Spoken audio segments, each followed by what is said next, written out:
Okay. We are back to Mishlei, and after 2 weeks of peak attendance, we have a very small crowd tonight. A lot of people told me that they either can't make it for the rest of the summer or they can't make it today. So we're gonna have to pick up the whatever the idiom is, pick up the steam, pull up the steam. I don't know. Okay, Mishlei 12:21. Lo, this is a kind of a difficult one to translate. Lo yeune latzadik kol aven urashaim malau ra. Okay, so if une is not a word that immediately jumps out to you as having a meaning, that's why I put the translation here. So this is from anna with an aleph nun hey, to be opportune, to meet, to encounter opportunely. And opportunely does not necessarily mean for the good. It means like, I would say it means to like happen upon, like the one that comes to my mind is Shemos. Hold on, what's the quickest route to get this? Shemos 21:23. So this is the case where someone kills. Oh, this is actually relevant to the parsha. I know this is not our parsha, but we're in Matos Maseh, where it talks about shogig, horig bishgaga, about killing someone unintentionally. And it says, it's talking about the case, and it says, Vasher lot sada v'haelukim ina liado. And for someone who did not lie in ambush, act with premeditation, but God caused it to happen. Okay, ina liado, literally like brought it about into his hand. Let me just see how the Targum translates it here. Ismasar liade, like gave it over into his hand. What does Imanovetsky say? Did not Yasher Lotzada? Oh no, he doesn't. She doesn't say. All right, fine. Yeah. So the word means to bring about is how I would say it. So or to cause to happen. Okay, so that's Yeune. Lo Yeune Latzadik kol aven, and then aven means trouble, sorrow, or wickedness. Okay. Sometimes it has particular connotations, like here idolatry, but it usually means like just sorrow. For example, this is the name that Rachel gave to Binyamin when she first had him, and as she was dying, she called him Ben Oni, the son of my misfortune, and then Yaakov Avinu changed it to Binyamin. So that's Aven. So lo yeune latzadik kol Aven, urashaim malu ra. Okay, so I'm gonna go ahead and unless anyone wants to take a stab at that. Again, it's not the easiest, and we kind of spelled it out. Let's just say like this: Lo yeune latzadik kol aven. So no trouble. What would we say? Trouble is one. Yeah, trouble, sorrow, or wickedness. Trouble, sorrow, or wickedness. I actually like misfortune. Oh, well, yeah, whatever.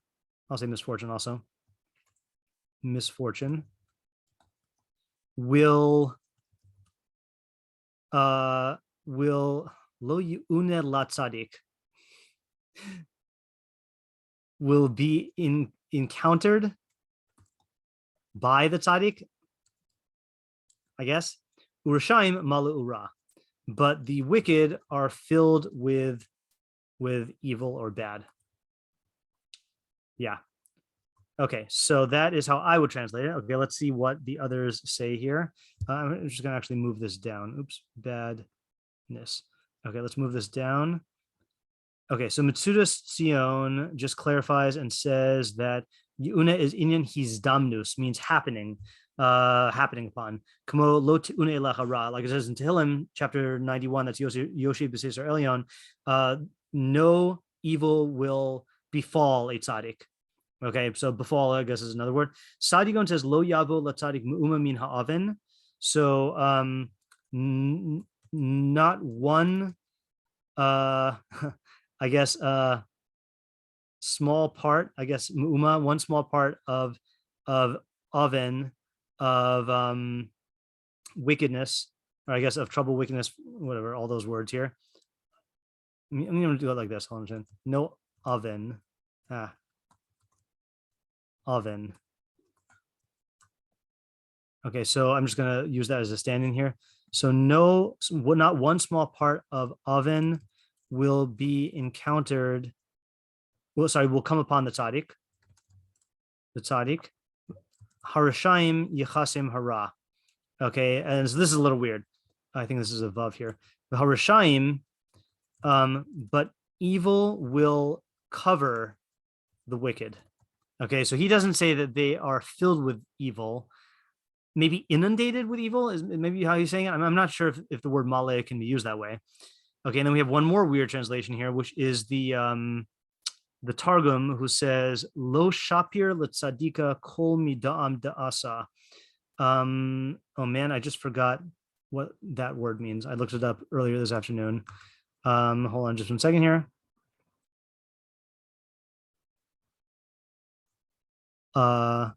Asa, is it like that? Or is it with an ayin? No, it's an ayin aleph. Asa. So that means asa means crookedness or perverseness or wrong. Okay, fine. So he says,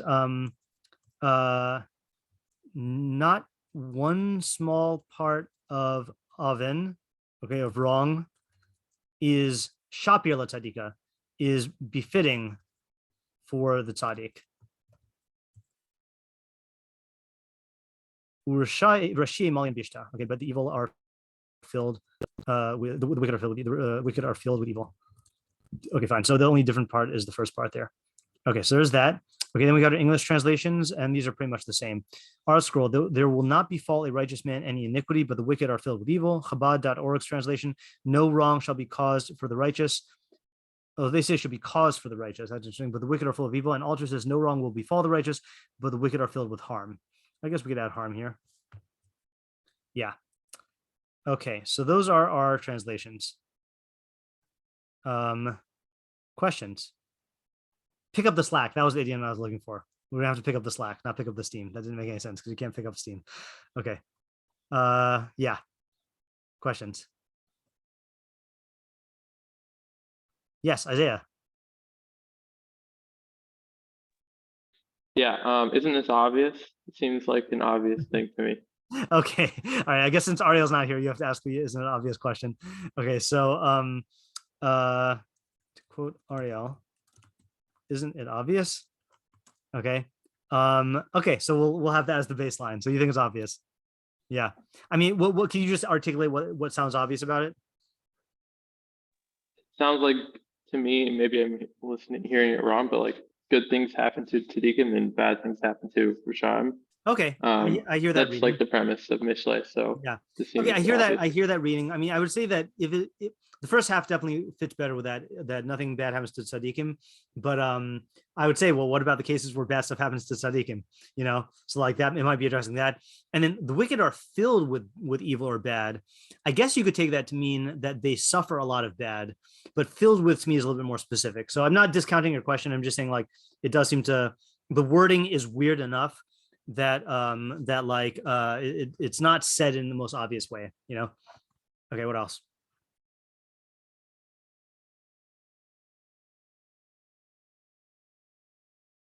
Okay, Ellie. Yeah, like what is the specific ra? Like okay, yeah. All right, so what is the I'm actually going to put this here with ra. Oops, ra. Yeah, so I'm going to actually start off by saying what is the yeah, I'll say what is the ra that the wicked are filled with. Okay, yeah, Avital. I kind of was gonna ask the opposite to the first question. Like, okay, it's good. Like, so not, I don't want to say not true, but like that's why there literally is so many people out there being like, why do bad things happen to good people? That's like, what I was thinking also. Yeah.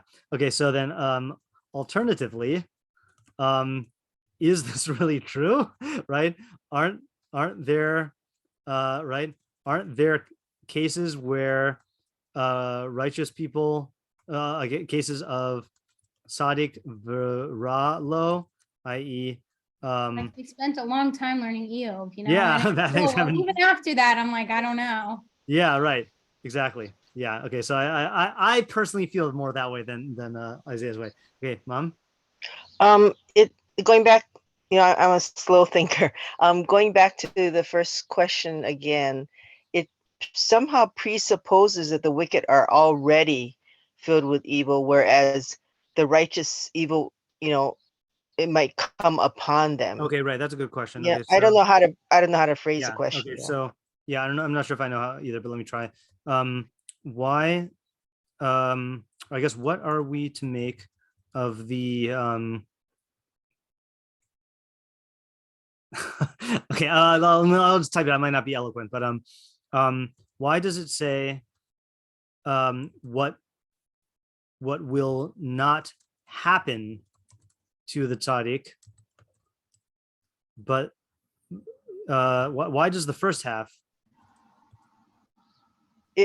say what will not happen to the tzaddik, but the second half just states a fact about the wicked? Can you put somewhere in your question something like how the wicked? Oh gosh, they're already filled with evil, but the righteous are kind of waiting for good things to come to them. Okay, yeah. So in other I don't words, know. the It's weird. second half presupposes that the wicked are already filled with evil, whereas the first Yeah. half talks about what comes to the tzaddik. Boy, that's terrible. That's Well, it's a good question, even though we can't get it. Yeah. Okay. Yeah, Nava. What does it mean for the tzaddik to encounter this misfortune? Like, is this some sort of context or case scenario that they come into? Okay. So, what would it mean for the tzaddik to encounter this oven? Okay. Encounter. You know what? I want to be able to use the Hebrew terms here because they're so vague. Yeune.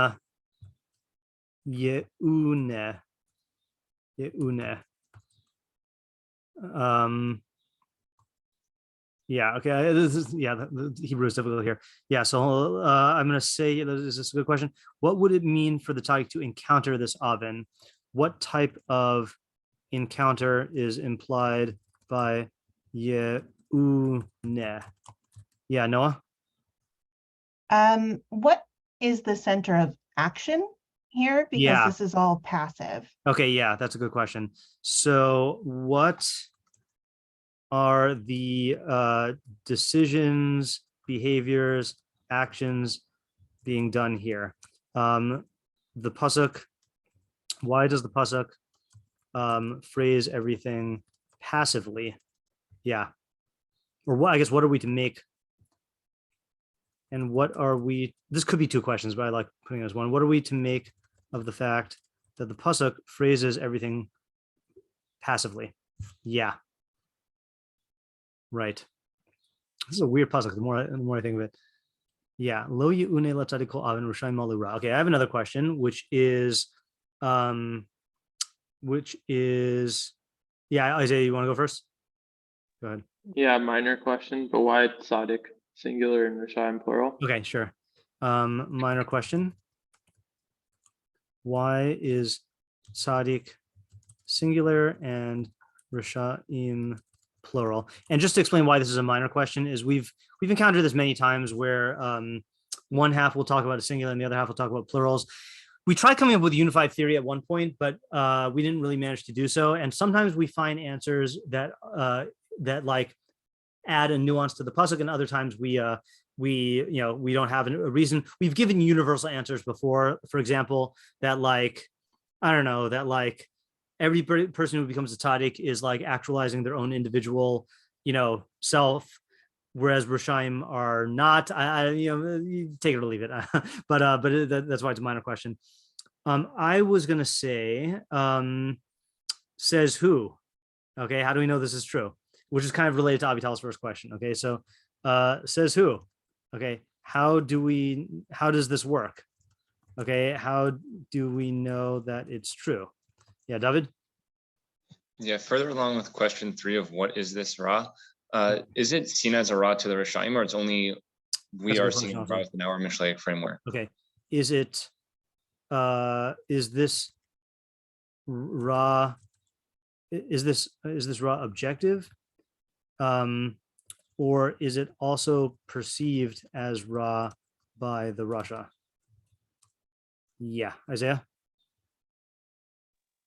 Actually, do we say that this Ra is there an intention of Ra or a Ra that occurs to them? Okay, right. Yeah. Okay. Is this describing I'm going to broaden it from intention to like personal quality they have, or is it something external to them? Right. Yeah. Filled with Ra does imply it's internal, but for all we know, it could be, if it's harm, then it doesn't sound like harm. It doesn't sound like they're filled with harm. It sounds like, that doesn't make sense. Yeah, Noah? I don't know if this is like a legal question because it would depend on a different translation, but if the lamed is taken as for. Yeah. Oh, okay. Yeah, that could work also. How did I translate it? By, right? So yeah. Okay, so what would that be? So there will not be any misfortune for the tzaddik. Okay, I like that. Yeah. So should I make this into a separate question? I'm going to tack it onto question 2. Okay. How do we read the lamed prefix? Okay, as by, for, to, or something else? Yeah, that could drastically shift the meaning. Yeah, this is why I like the ambiguity by design. Lots of different avenues. Yeah, Nava.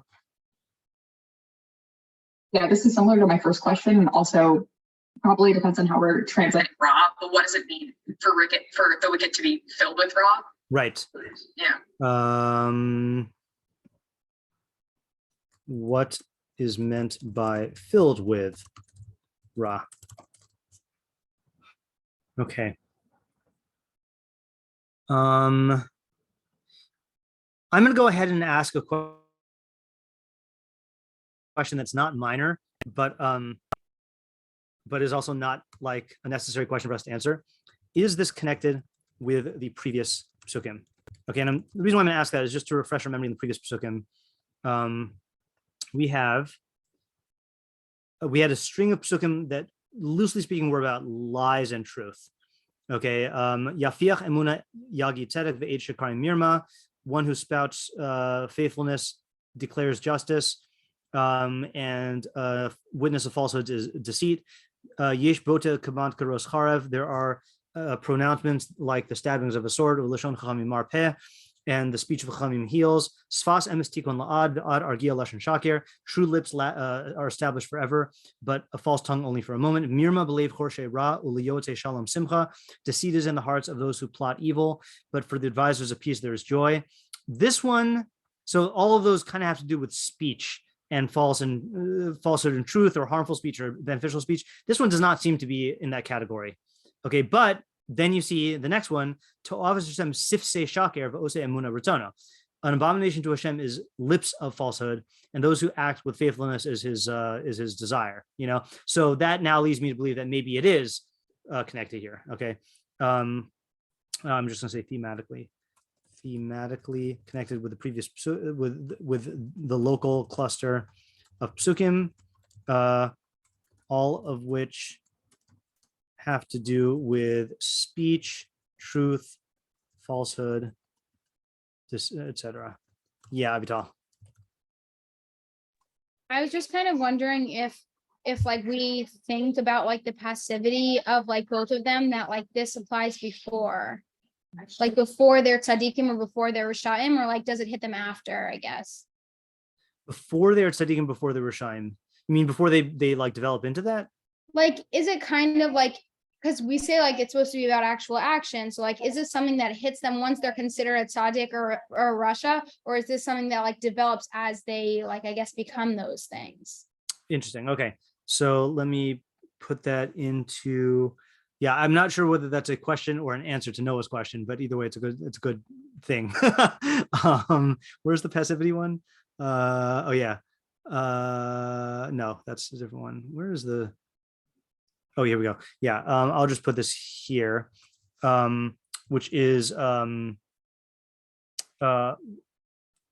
what point or I guess when or at what point does this happen to the tzaddik and the Rasha? Okay, and then like, is the passive voice a clue? Okay. Okay, not the easiest pasuk. Are we ready for a thinking minute? I'm gonna go ahead and start copying and pasting the questions and assume that we are ready for the thinking minute. And if there is another question, we could always add it. Okay, there's the first half of the questions. What did I go through 5? Okay, and then second half. Oops. Oh, we didn't ask our question of who is the intended audience. And then what is the practical application, which also kind of goes with the question we had earlier about how it doesn't really identify any behaviors. Like, where's the action here? Okay. Yeah. Okay, let us take our thinking minute. Hopefully we think of something.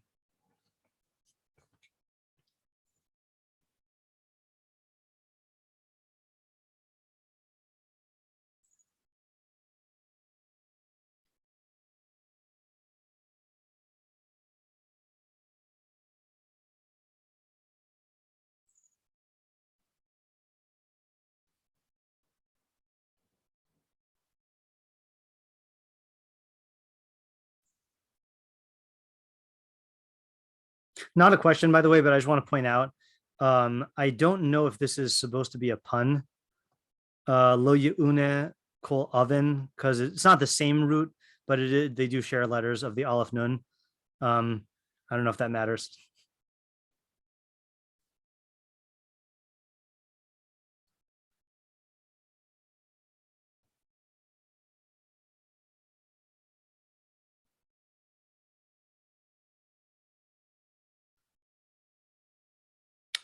Okay, David, what do you got?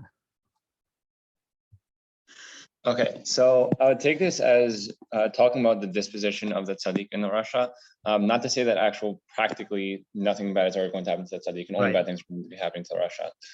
But much more how they react, and then whenever anything arises, what happens in the following that, after anything arises. And I think that with the tzaddik, based on his framework, the way he thinks about things, he analyzes things, thinks about things rationally, that with all that, then it won't be an encounter of any trouble, sorrow, misfortune. It's not going to wind up being something all that bad. Right. Versus the Rasha, who the way that he is going and he's just constantly and filled within him is taking things in a more subjective framework and things that will not ultimately be good for himself. That's how anything is going. So then everything is going to be filled with Ra for him. So I would then just see this pasuk as being, it could be the same exact physical thing that arises for the tzaddik, for the Rasha, and just based on their different dispositions is going to be what this pasuk is telling us. Okay, I like that approach. Okay, so just to type this out here in notes. Okay, you know what? I'm going to move these guys also. Let's move this up here.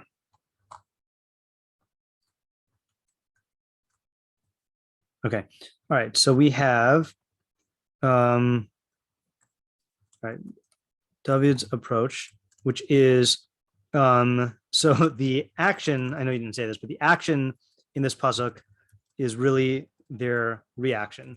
The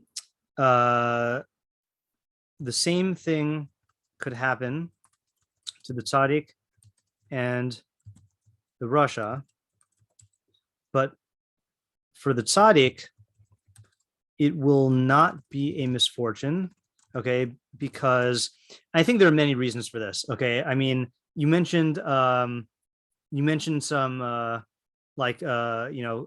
possibilities here. I don't know if we could do this comprehensively. Should we try? Why will it not be a misfortune for the tzaddik? Okay, because what were the things you said? Okay, I was listening to Rabbi Moscow's shiur and thinking, well, one of his shiur, I'm thinking clearly over the weekend. Okay. Coming from Mishlei, so there was thinking objectively. Okay. He'll see things objectively, and not have experience a subjective sense of victimhood. Okay. Yeah. Yeah. There's also a lot of, he's always doing things, whatever is best for the system overall. So both then and then even beforehand, he will have done so many things to establish a system that can help pick people up when something bad happens. Okay. So it's like doing things that are good for the system. Okay. So are you saying that therefore he will be able to recover, or Yeah. like, So that okay. means, say in a situation, if something bad comes up, then yeah, he'll be able to recover. That would be like already not within himself as much as already having set up a system. Okay. So he'll be able to recover He's because recovered. he's worked to establish a good relations in the system he's a part of. Okay. I think there's also an element of his value system is what his values are what is good for, I mean, this stems from the system objectively, even if he experiences a subjective sense of pain. I know I've said this anecdote before, but since this was the first time that I ever encountered this personally, then it stands out in my mind as an example of this, of that there was one time when I had just come up from, I was during my yeshiva days, when I just came up from learning, I think it was Mishlei, but it was a very like Tehillim Yovi type Mishlei idea. So like my mind was on that concept, and I slammed my fingers in the drawer, like a cabinet in my room. So I had this like flash of suffering, and then because my mind had been primed by whatever it is I was learning, I don't even remember the pasuk, then my mind immediately went to this feeling of, or this thought of, the existence of pain is good in this world, because pain is your body's way of alerting you to the fact that something is wrong or that you're damaging it. And if we didn't have pain, we would totally destroy our bodies without realizing it, or eat poisonous food, or like not take care of something that's cut. So many bad things would happen if our body didn't have a signal for pain. So the existence of pain is a good thing, even though it doesn't feel good. And then what happened was, once, this is all like split second. Once first I had the suffering, then I had this thought. And then what the thought did is it changed my suffering into physical pain, meaning that I obviously it still hurt and I had the throbbing, but I remember the throbbing not being accompanied by this sense of like why me, or this is bad, So so to me, that was the first time that happened. And that's what, just talking about Mishlei for a second, that like, that's how Mishlei transformation is going to happen, is, you're going to be learning ideas week after week, but then the little thing, like I remember in Shalhevet,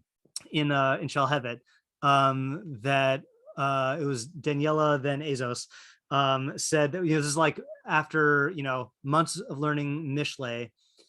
And she came in one day and she said, the bus is always late to pick us up. And I used to get really upset. And I suddenly realized, like, after all this Mishlei, like, oh, weird. Like, I'm not upset about it because I'm not taking it personally, And it's like those little changes that happen without you noticing it. That's like Rabbi Mosk was talking about the water on the rock, evoking that for like the kind of change that occurs. Yeah, Vital? Just kind of on that, I think it's like a similar idea and maybe even like ties in a little bit over here with like an encounter versus like they're filled with something. Yeah. So I feel like at this point, when I'm in traffic, like I almost feel like happy at this point, and I see people around me are like, it really consumes them and it fills them and they're so angry at it. Yeah. But like at this point, like you're not, like when it's pouring outside and you want to be outside, like you're not offended about it. Like this is something that's going on. Like it's an encounter, but you're choosing to like decide how you take it. That's okay. That's a good nuance. Other people, it's like road rage, basically. Yeah. Okay. That's good. That's a good. I want to try to develop that into explaining the use of the word Yona here. But I want to say another anecdote that my dad reminded me of this past Shabbos. I only have the vaguest memory of this, that there was one time when I think I was in first grade, and we used to go fishing a lot, and we went fishing, and we were fishing we usually, we would go usually like to, like in the actual like outdoors, but this was outdoors, but it was like, I don't know, it was like a salmon farm or something like that. And they had like, there had been a flood. So it was all just mud, and so we didn't catch any fish. And then apparently the way the story goes is I came back, and I think maybe my mom asked me like, how was it? And I said, this was the worst day of my life, but that type of like, when a little kid says it, then that's one thing. But like when the Rasha is going to have feelings like that with all of the intensity and the cognitive component of his value system, that this is a horrific, horrible tragedy, over dramatizing it, like you're saying, with people stuck in traffic, like people fly, there was this video I saw on Twitter of this woman at an airport, I think in Spain or something like that, who was like clearly did not get her way, and she just went and ripped up every computer monitor, and smashed it, and ripped it and smashed it. And then like, I was like wondering if this was a real thing or like a stage thing. And I saw like in the comments, like, yeah, she got arrested for like property destruction afterwards, but like, my thought, I think most people look at that and like, how could a person do that? My thought was, what must be going on in her mind? Like how disastrous must this be in her mind that would make her do something so drastic, but yeah. Okay. But then going back to what Avital said, no Avin will encounter the tzaddik. So Avital, I don't know if I'm reading into what you're saying, or if you're saying this, that like for the tzaddik, perhaps the reason why it's using the verb encounter is it's not even like it's almost just like a chance occurrence that he just can brush off. It's like a very minor, like, thing. Like it's even using that, like, in other words, it could say he will not suffer misfortune, but it doesn't even use the word suffer because he's not even in the realm of that kind of suffering. It just, suffering will not encounter him. Is that what you're saying? It's like an extra step away from him. That like Yeah. for the Rasha, it's something that's literally consumed him. Okay, and right. The tzaddik, it's not inside him. It's like something external, and even that experience that's external, it's not something that's negative to him, or whatever word that you want to like use to like describe the situation. Okay, so this is why I use the extreme term of the wicked are filled with evil, because they experience it as this horrible, all-consuming tragedy. But for the tzaddik, it says misfortune will not encounter him, which is a very this is not the best way to say it, very like light verb. I don't know exactly how to say it, which is external, which depicts something external to him, I just say one more thing on this is there's this, like, I don't even remember what this was, like it was like these YouTube videos that somebody used to make of like different stereotypes at different like locations or whatever, like beach or movie theater stereotypes, and someone eating popcorn loudly, and one of them was always basically like the rage monster, where everything was angry and the guy starts like throwing everything around. And I feel like it's kind of this, like you have people who like experience things and have problems, and then you have like the rage monster in every like episode. That's good. All right, so you know what I'm gonna do? I'm gonna not fill out the rest of this list. I think that's a good thing to think about. Okay, I'll just say and more. Okay, and then but the Rasha.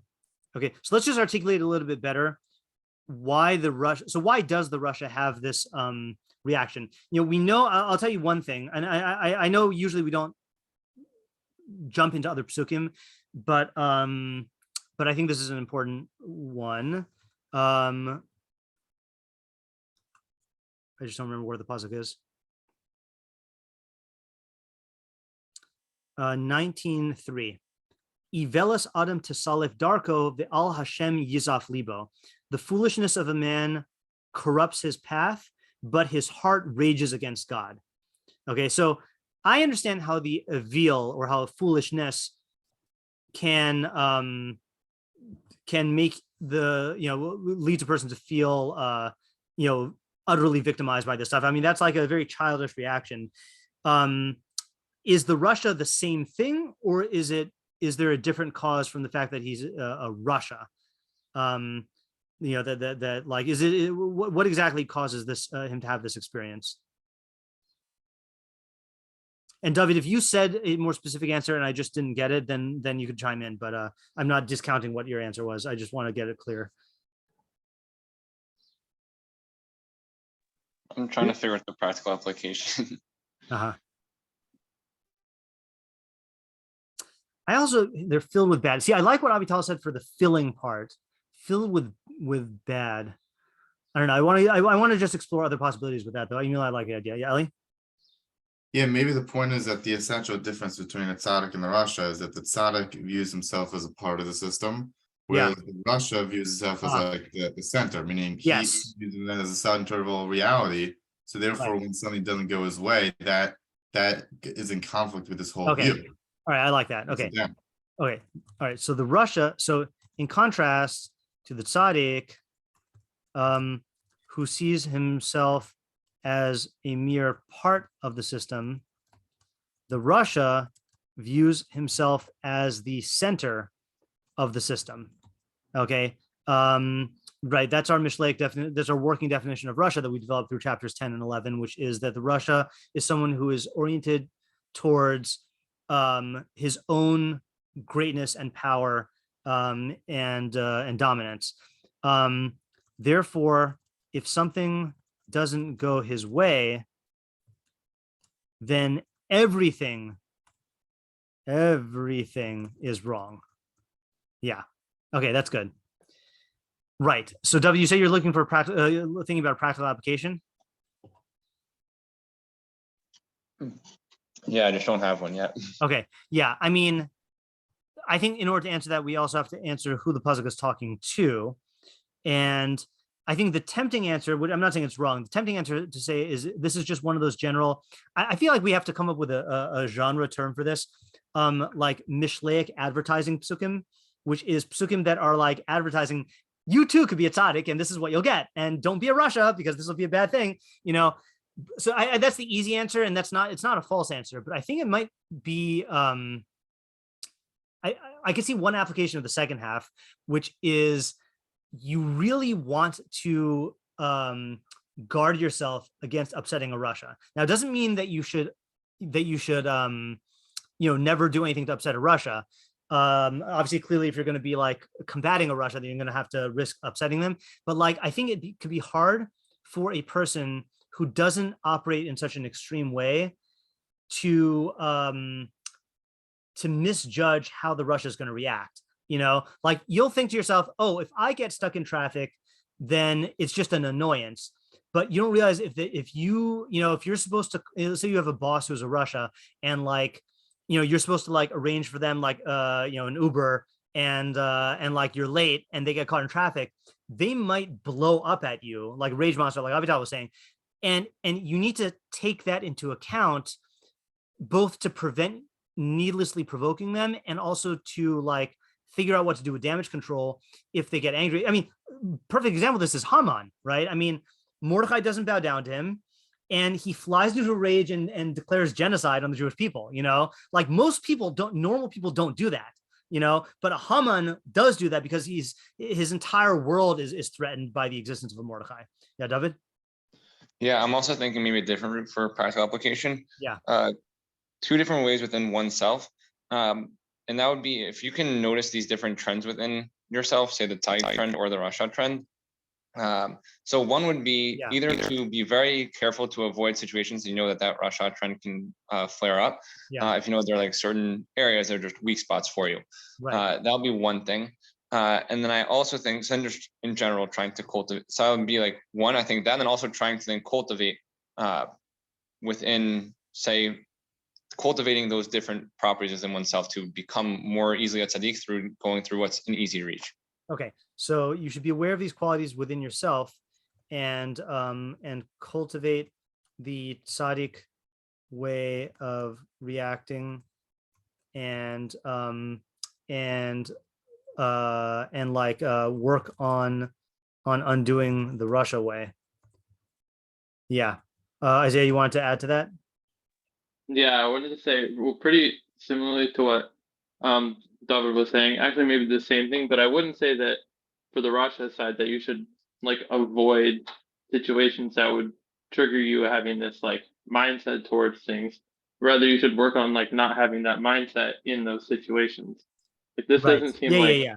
the type of thing which is that definitive, like something upsets you, and so therefore like you have to avoid the upsetting thing. That seems like unhealthy to me, actually. Yeah. I would agree with that. Yeah, I that's why I understood the idea to be. Maybe I misheard. Okay. Yeah. No, Isaiah was getting, because I was saying two different things.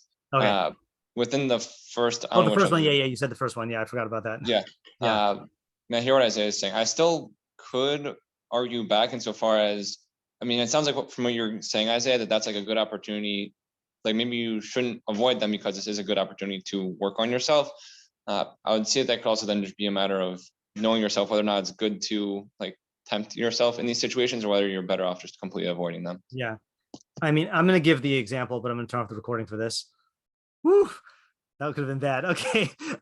So Avital just suggested, I forgot to record this, but Avital suggested, and I'm going to borrow the term from last week's idea, which is this pasuk can be used as a diagnostic tool, which for gauging. So whenever something bad happens to you, I should start the sentence here. Hold on, it's diagnostic tool. Whenever something bad happens to you, ask yourself where you fall out on this spectrum of tzaddik response versus Rasha reaction. There's your title of the shiur, and use that as a data point for working on that mida. Yeah. So, like for example, it's very easy when you are in a state of anger to be in the state of anger, and even knowing this pasuk and asking the question, okay, did I just get filled with rage?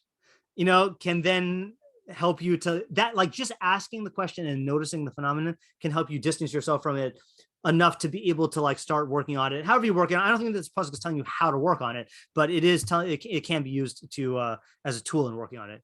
Yeah, Yosef.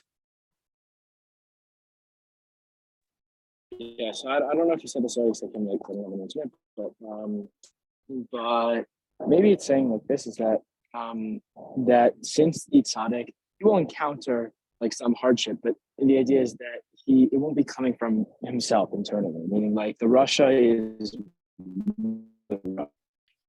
not Mlbi, and so the idea is that for them they're going to encounter more problems because they they create problems for themselves because they are and they are just much, so because they're not as aware of the system, therefore they're going to create more problems for themselves because it's coming from themselves. Whereas for a tzaddik, it's just conflict with reality that happens, but it's not because of his own traits.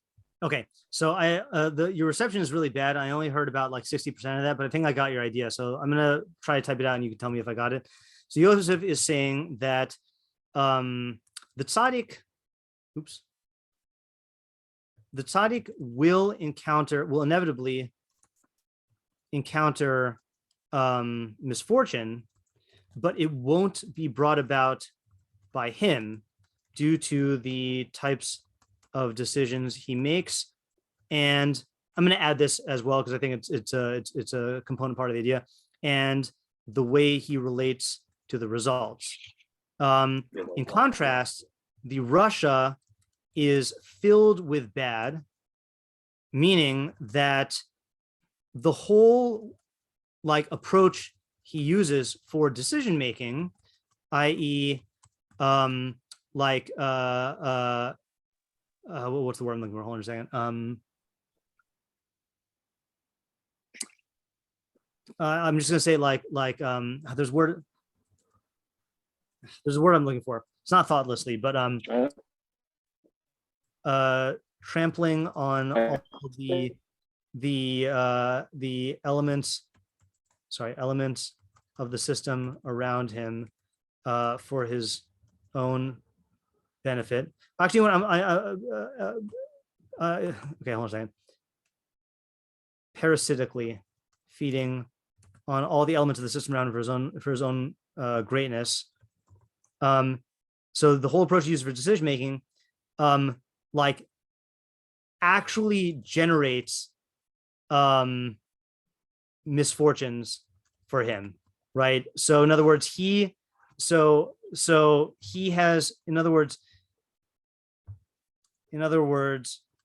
has devoted himself to a lifestyle which is guaranteed to create problems for him, right? That's like the in the beginning of Mishlei in chapter 1, when he talks about people who are joining a gang, who's going to like be robbing and stealing. They're just signing up for a lifestyle that is going to constantly generate problems and troubles and consequences and competition and revenge and and run-ins with the law. Like that is what the Rasha has done. So it's going to be it's just a bad decision. No, it's just like it's just not a good calculation there. Yeah. Yosef, did I miss any? I mean, you're frozen, so I don't know if you're even be able to respond, but let me know. It's bad audio quality still, but let me know if I missed anything in your idea. Chat. I didn't get that. Oh, you're typing in the chat. Okay. Yeah. Okay, David. Okay, should I first wait for Yosef or just go with this? Oh, you should go. You can go. Okay. We'll come back to Yosef. Okay, so it's actually related to Vital add-on application. Yeah. And something happened to me 20 minutes before Shiur happened, Okay. where I got upset about something, and then always feels dumb when this happens. I felt myself like I wanted to be upset. And so Yeah. I was thinking about it also. I'm just thinking about it now as we're talking about like the Rasha and different things that now we know about the Rasha Mishleikly. And I've now been thinking about it, and then using this to like that diagnostic tool. And I was seeing within myself different like Rasha trends that were happening within me of, say, like wanting like a certain like, oh, I'm upset, and so things should be going poorly, whatever it is, or however else we could take Rasha and apply it. But even seeing that I like wanted to be in that Rasha framework is something that now I'm thinking about how to apply to what had just happened to me like right before Shiur, and using that as a diagnostic tool as well. Yeah, that's a good. That's like really wanting to be in that framework. Right. Yeah, I mean, it's a tempting framework. The world revolves around me, and I'm intrinsically great, and everything is owed to me. I am the as Rabbi Sachs, as our Rabbi Sachs said when he was summarizing, Paro's mentality of, I am the great, mighty, and awesome one. Terms that are only used for God, but like, we want to occupy that spot. And like when things don't go right and you smash reality, that feels good. You think it feels good, but it doesn't. Yeah. Okay. Anyone else have ideas other than Yosef, who's still typing or connecting? I just asked, like, I guess the question on this. Yeah. So we're assuming that through all of this, like, even though all of the language is passive, like, there has to be something we can do about this. Yeah. Right. Yeah. Because it's Mishlei. Yeah. Okay. Now, not necessarily in the pasuk, meaning that the many other pasukim about tzaddikim and Rishaim that show us how to become that might be telling us what to do. It might not be telling us here what to do about it. And I think that is a chiddush, because I think that there is a tendency to view things that happen to you as things that are outside of your control, and it's true that obviously in a sense we're talking about things that are not, I'm not talking about Yosef's idea, you're talking about things that are not in your control, but setting yourself up for a life where you relate to things outside of your control differently is something that is in your control, and the tzaddik does that, and the Rasha does the opposite. Okay, before we go to the Mefarshim, I did find another really old write-up of this idea when I taught this in like 2013. Okay, so let's see what I came up with there. The righteous will not be corrupted by any iniquity. So that's how I translated it. Maybe that's why that was in my head. I translated it as being related to Oven, Yuna. They will not become corrupted. I forgot if I got that from one of the Mefarshim or not. I think I did. Maybe we'll do the Rabinu Yona next. So I wrote, and we'll see if this makes sense still. This pasuk does not mean that the tzaddik will never sin. As it says in Koheles 7:20, for there's no man so holy, righteous on earth that he always does good and never sins. Rather, it means that even when the tzaddik does sin, he will not be corrupted by that sin, for his value system is rooted in knowledge. Okay, I don't know what I mean by that. Let's go on. The average individual, on the other hand, is only prevented from sinning by emotions such as fear, shame, and guilt. Therefore, it is possible for his iniquities to corrode and corrupt his value system. The Rishaim are the worst of them, all, for they declare evil to be good and good to be evil, embracing corrupt value systems and pursuing them with single-minded ambition. As a result of the fact that they abandon the ways of uprightness to walk in the ways of darkness, they will continue to harm themselves and they will not know upon what they stumble. You can see that this was during my phase where I tried to write like the Rishonim, of like weaving in psukim into the my English. But I think the idea, I think I know what I mean here.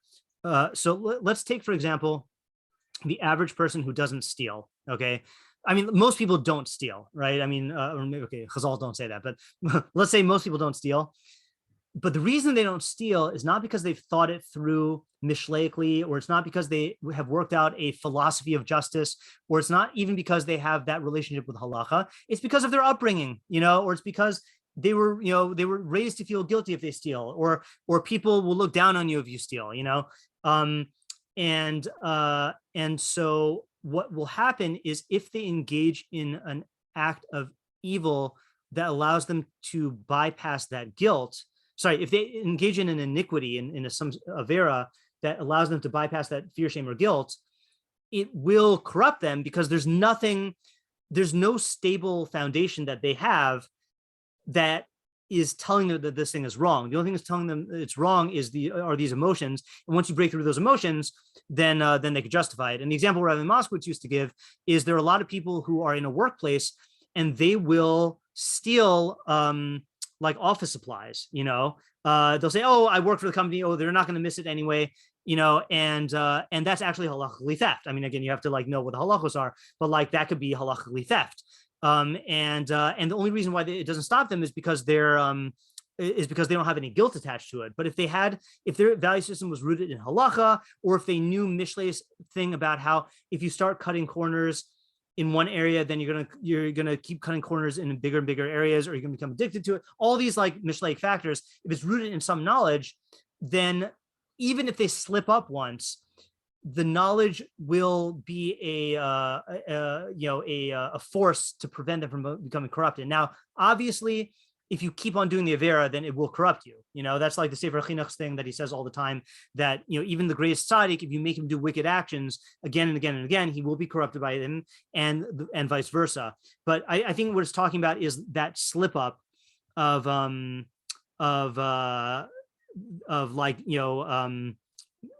by chance, not by chance, but an inadvertent incidental avera, the tzaddik is not going to become corrupted by it because his value system is rooted in knowledge. It almost reminds me of that idea about the falsehood and the truth. I'm sorry, we did a lot of those. Sfas emes tikun la'ad v'ad argia lashon shaker. The true lips are established forever, but false tongue only for a moment. Because we said there that when you speak the truth exists in reality. And so it has a basis that you're not producing, but lies are there based on what you are only fueled by the fact that people tell them. So it's not exactly the same idea, but a similar idea that there's a bedrock of objective reality that the tzaddik lives his life based on, and that will have a certain preventative measure that will prevent certain corruption.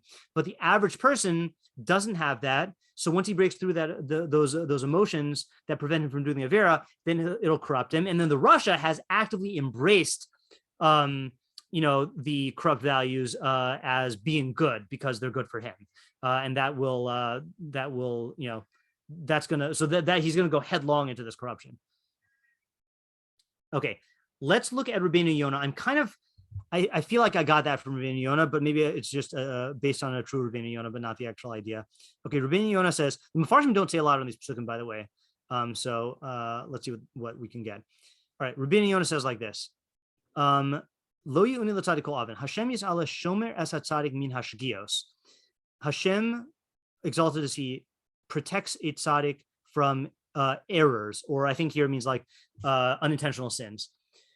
Gam ya'azrehu lehisgaber al yitzro. God will also help him to overpower his inclination. Asher amru zal, as Chazal say in Yuma Lamates, Adam shomer es atmo min ha'avera pa'am rishona ushnia mikandela hakadosh baruch hu shomro. A person guards himself from an avera the first and the second time, but from there on Hashem guards him. Shnemer, as it says, ragle chasidav yishmor. It says he protects the feet of his pious ones. Okay. Urashayim malu ura, but the wicked are filled with evil. Maleim him avonos upashayim aim mispar. They are filled with innumerable iniquities and offenses. Kamosh amruzal, as the Chazal say, avera gureres avera. One avera leads to another. That's in Pirkei Avos 4:2. V'oda amru, and they also say, this is where I got it from. Kivin sha'avar adam avera vishina ba. Okay, I always forgot how to read that. Nasis loka heter. Once a person does an avera and then does it a second time, it becomes like heter to him. It becomes like permissible to him. That's talking about the phenomenon that, like, once when you haven't done the avera, there's a lot of guilt and shame. But once you do it and you experience the guilt and shame, and then you do it again, so then it dissolves. Then cognitive dissonance kicks in, and then you find rationalizations, and it dissolves the guilt. So I'm not saying that my whole idea was Rבינו Yona, but I think that Chazal is where I got it from. So what is he saying? You know what? Maybe it might be where I got my whole idea from. Because he's saying that God will protect you from unintentional errors, unintentional averos, and he'll help you to overcome your yetzer. So how is that the case? So I'm going to go ahead and posit this. I don't know if this is what Rבינו Yona means, but I'm going to go ahead and quote the what I refer to as the most important but least well-known Rambam in Hilchos Tשובה, which I've read many times. We're going to read it again. Okay, so chapter 5 in Hilchos Tשובה deals with free will. Chapter 6 deals with all of the apparent contradictions to free will in the Torah, and the Rambam explains, answers them. And then there's this one halacha in the middle, halacha he, vav he. Mahu zesh amar David tov v'yashar Hashem al kin yorech hatayim b'darach yadrech anavim b'mishpat yulamin anavim darko. What is this that David said? Hashem is good and upright, therefore he instructs sinners on the path, he guides the humble in justice, and he teaches the humble his way. So the question the Rambam is referring to my mind, is not the strongest question, but so I may be missing something. But he's saying, that pasuk seems to indicate that God influences the sinners and guides them on the right way, which sounds like a violation of free will. So how does that work? So he says two answers. One, one is that Hashem sends prophets who teach them the ways of Hashem and return them in Teshuvah. Okay, and that does not just mean during an era of prophecy. God also sent prophets to us, meaning we have access to all the works of prophecy, and we can learn to do Teshuvah from that. But here's the part that I wanted to get to. V'od, furthermore, shenasan bahem koach lilmod ulahavin. God gave each person, God gave each person the capacity to learn and understand, and that capacity is in every person. The more a person is drawn in the ways of wisdom and righteousness, the more he desires them and chases them. This is what the Chazal said, Baal Tahir Messiah, so one who comes to be purified will be assisted. He'll find himself assisted in that. So, unlike other people who learn that phrase of Chazal, one who comes to be purified will be assisted, others learn that as hashgacha pratis, as God will, set things up in the world, in the material world, to facilitate your ability to become more righteous, which is an approach to that. The Rambam does not learn it that way. Rambam learns it as God gave each of us a faculty of understanding, whereby the more we learn and the more we involve ourselves in justice and righteousness, the more we'll be drawn to it. It'll create a forward momentum, and that itself will help you to become more and more in line with Chachma and justice. So I would say that, again, I don't know if this is what the Rבינו Yona means, but it's consistent with the Rבינו Yona's words. How does God protect the tzaddik from unintentional sins and help him overcome his yetzer? Well, because the more you make decisions and live in line with tzedek, with righteousness, and which according to Mishlei is based on chachma, so then the more of you're going to strengthen that value system. And the more that of a forward momentum that is going to create, which will protect you from unintentional errors and help you to overpower your yetzer when your yetzer threatens to overcome you. And that's what it means by saying, you guard yourself from an avera once, and a second time, God will take care of the rest, which means that God, that God set us up in a way where we will have a certain resilience once we start exercising that faculty of resisting avera. And the opposite is true for the Rasha. I don't think we need to defend that. Obviously, with Rasha, then the more you give into your yetzer and bypass your guilt, then the more prone you're going to be to doing that. Okay. Any questions on that? Okay, let's read one more. I did not read the Malbim when I copied and pasted him. Let's just see what he says. So first he says, Lo ye'uneh, kumo lo te'uneh elecha ra'ah. Okay, I'll do his commentary. Paul anna hu shemechin siba lemusubev. I don't know how to say that. Anna means that you set up an effect to be brought about for the cause. Like that pasuk I quoted in Shemos, God arranged it in his hand, meaning God set it up so that his hand committed the unintentional sin. Shemisha asa avera, someone who did an avera, who siba l'shiyase avera acheres. He is a cause of doing another avera.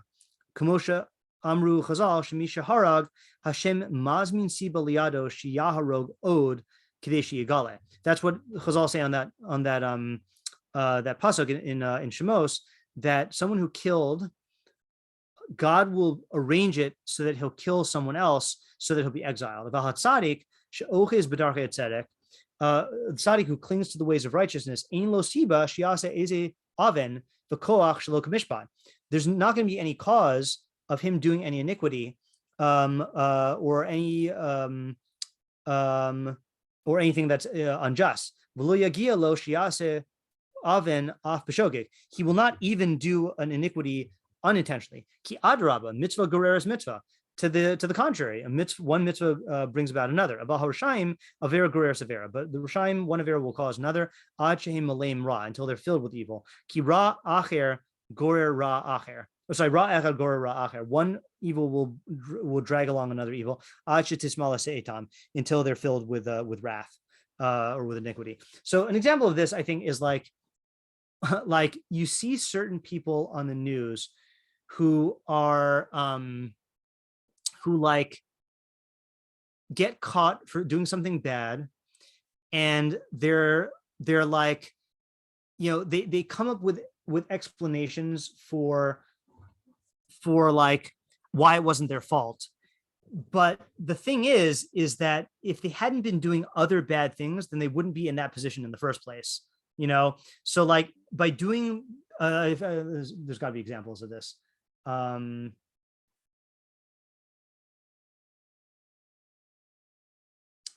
Like, I don't know, like I feel like I see this a lot with like corrupt politicians, where someone will get like indicted for like accepting bribery charges because he was like meeting in this like sketchy rendezvous place with like some other agent of another government, blah, blah, blah, whatever it is, like, let's say it's true that he didn't actually commit the crime.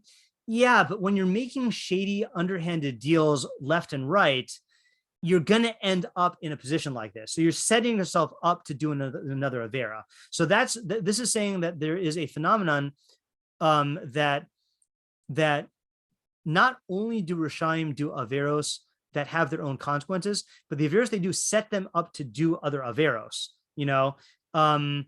and like, again, like let's here's an example, right? Is just to go back to Mishlei's gang members, one gang member, or let's take the on my in my neighborhood, the thing that happened earlier this year, where that one guy like shot off 9 rounds at some other guy in front of the Jewish elementary school. So like what happened? So I read about it in the news. There was some personal fight that escalated, and then like one guy started chasing the other guy, and then had a gun. The other guy had a gun and started shooting at the other guy. Okay, so like he can blame the other guy all he wants for provoking him, but here's the thing: is like you hang out with certain people where solving your problems with guns is like the normal way to do it. You're gonna end up accidentally getting angry and shooting somebody. Like you set yourself up for that thing. So that's an important thing to take into account if you're ever going to do an avera. Like, I think the mistake people make is they say, well, I'm going to do this one avera and like I can see the consequences, but you don't realize you're setting yourself up to do. First of all, you're setting yourself up to repeat this avera because of what Rבינו Yona said, which is that once you do it once, it becomes mutter to you. But you're also setting yourself up for many other averos to happen, and you don't know what the consequences of those averos are. So you don't tell me you're taking it into account, taking into account what this will be like.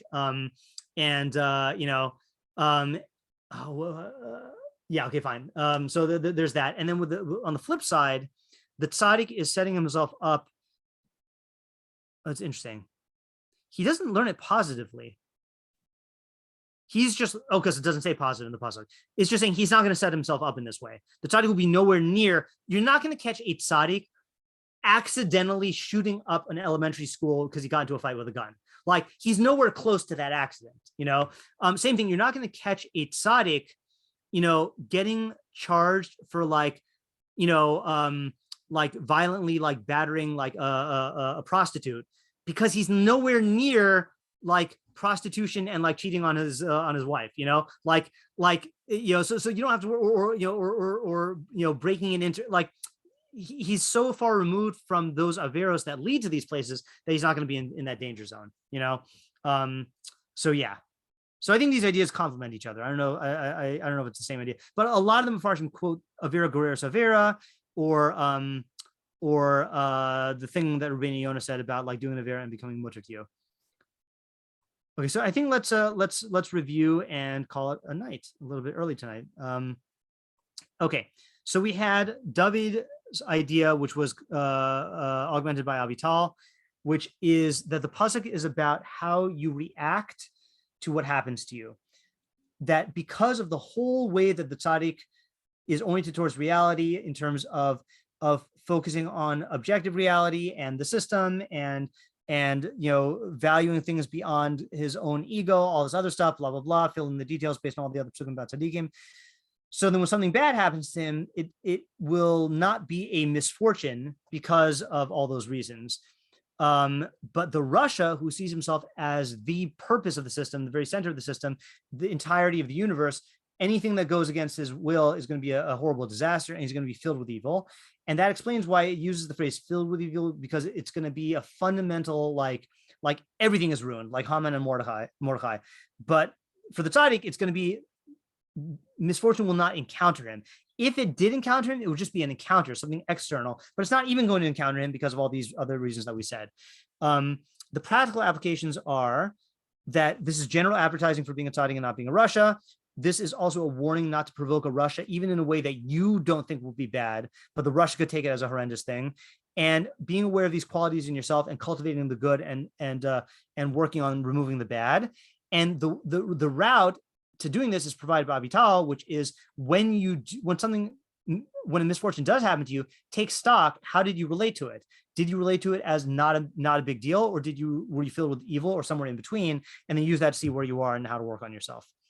Yosef said the idea, which actually is very close to avera goreres avera, that the tzaddik does encounter misfortune, but he doesn't produce it because of the way he makes decisions. But the Rasha is filled with bad because he is engaging in a decision-making method that produces misfortunes, because he's going to constantly be upsetting people the higher he gets. I had the explanation that it's talking about recovery from avera, that everyone is going to do an avera at some point, do averas at some point, but the tzaddik whose values are rooted in justice and chachma will not be corrupted by that. His knowledge will keep him on track, or get him back on track, or give him the ability to do tshuva. But the average person, the only thing stopping him from doing the avera was fear, shame, and guilt. And once he bypasses those, like Rבינו Yona quoted from Chazal, then he'll go headlong into it, and then he'll corrupt his values. And the Rasha embraces bad values from the get-go for his own self-serving reasons. Rבינו Yona says that God will help protect the tzaddik from unintentional sins, and will help him to overpower his yetzer. We explained that based on the Rambam and Hilchos Tשובה, that the more you exercise that tzaddik muscle and the chachma muscle, the more you'll be drawn to that. And the opposite is true for the Rasha, that avera goreres avera, and once you do an avera once, it'll become like heter. And the Malbim added that you're setting yourself up to do other averos. So it's going to be not only the consequences of this avera and being attached to this avera, but also other averos. Okay, that is that. Okay, that was nice idea. Shorter shear, I think just shorter shear because we have fewer people. Yeah, thanks for coming. Blinetta, see you next week. Have a good Thank you.